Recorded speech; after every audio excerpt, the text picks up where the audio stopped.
Mais je comprends pas, t'es pas du tout hyperactive. L'hyperactivité, ce n'est pas que physique, pour le coup, c'est mental. Là, tu te rends pas compte, mais en fait, quand je suis en train de te parler, actuellement, je pense à autre chose.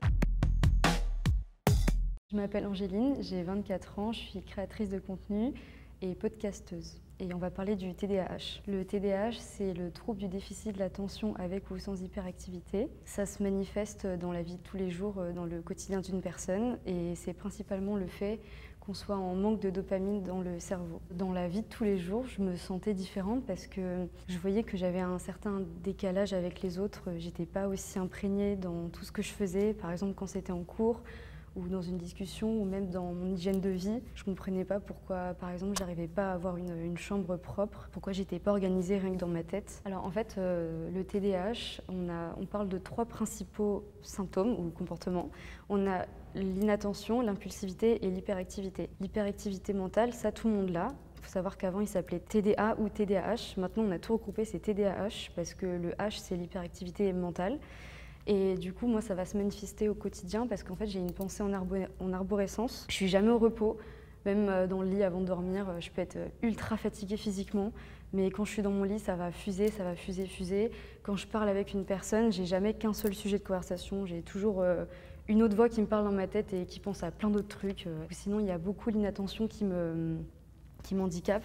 Par exemple, ce matin, je suis arrivée plus de 20 minutes en retard au travail parce qu'en fait, si je ne fais pas les habitudes que je me suis créées, et ben, du coup, ça me perturbe et je ne m'y retrouve plus du tout. Donc là, en l'occurrence, je ne trouvais plus mes clés de voiture. Et ça, c'est qu'un tout petit détail, mais il y a tellement d'autres choses qui se passent qu'on oublie dans la vie de tous les jours en fait, à cause du fait qu'on pense à autre chose dans notre tête. Il y a des personnes qui vont être plus hyperactives physiquement que mentalement, et moi ça va être dans ma tête, donc je vais tout le temps avoir besoin de m'occuper. Dans une conversation, il faut absolument que je pense à autre chose, ou soit qu'il faut que je touche quelque chose, que j'ai une musique ou quelque chose pour que ma tête, mon cerveau, il soit comblé. Je me prends des remarques forcément, que ce soit sur les réseaux ou dans la vraie vie. Dans la vraie vie, c'est juste des personnes qui vont me dire mais je comprends pas, t'es pas du tout hyperactive. L'hyperactivité, ce n'est pas que physique, pour le coup, c'est mental. Là, tu te rends pas compte, mais en fait, quand je suis en train de te parler, actuellement, je pense à autre chose.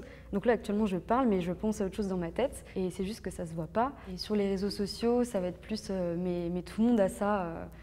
Bah non, tout le monde n'a pas ça. Donc, enfin, si, tout le monde a des petits comportements comme ça de temps en temps, tous les jours, sauf que ça ne va pas impacter réellement la vie de la personne qui n'a pas le TDAH. Donc nous, ça va être très handicapant, professionnellement parlant, à l'école, dans la vie perso, dans ta propre hygiène de vie.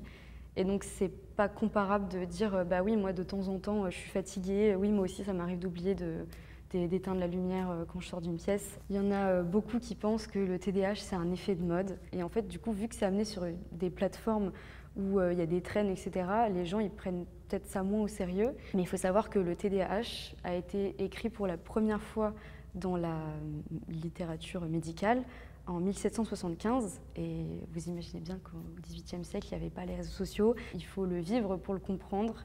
Et c'est très compliqué de se faire prendre au sérieux quand la société pense comme ça. Je suis tombée sur une vidéo d'une fille qui parlait du TDAH. J'en avais déjà entendu parler quand j'avais 17 ans. Et puis un beau jour, je suis retombée sur une vidéo d'une fille qui en parlait. Et à ce moment-là, j'ai commencé à me poser des questions. Et je vivais TDAH à partir de ce moment-là. Je me suis dit, bon, bah, c'est peut-être ça que j'ai. Et j'ai tout fait pour me faire diagnostiquer. C'est pas du tout facile de trouver un psychiatre aussi rapidement que ça. Parce qu'en fait, tout est bouché, il y a beaucoup de monde, et déjà, c'est pas facile en premier lieu de se faire prendre au sérieux, parce que mon médecin généraliste m'avait dit que bah non, c'est que les enfants qui sont diagnostiqués, donc si tu l'avais, tu aurais été diagnostiquée quand tu étais petite. Or, c'est faux. Donc même quand on est adulte, on peut se faire diagnostiquer, ça c'est très important de le savoir. Je lui ai dit, bah, est-ce que vous pouvez au moins me donner un courrier, et puis je me débrouille avec ça. Et du coup, je me suis trouvé un psychiatre qui diagnostiquait via l'échange de mails.